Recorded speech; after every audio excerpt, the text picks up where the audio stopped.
Umapaw ang Lamesa Dam kanina alas 3 ng hapon nang umabot ito sa 80.16 meters. Nalampas na sa spilling level nito dahil po sa walang tigil na malakas sa pag-ulan dulot ng habagat at bagyong Krising.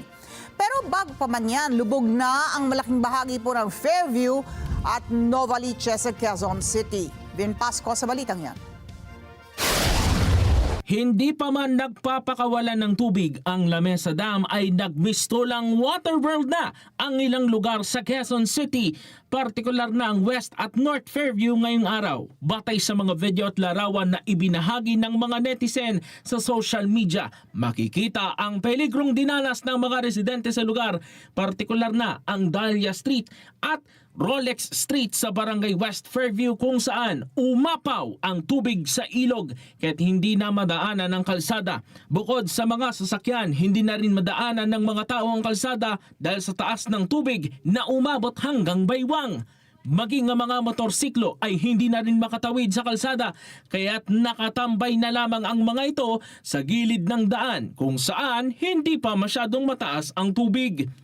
Umapaw na din ang tubig sa Tolyahan River at inabot ang hanging bridge na nag-uugnay sa Phase 8, North Fairview at Santa Lucia, kaya't pahirapan at delikado ang naging pagtawid.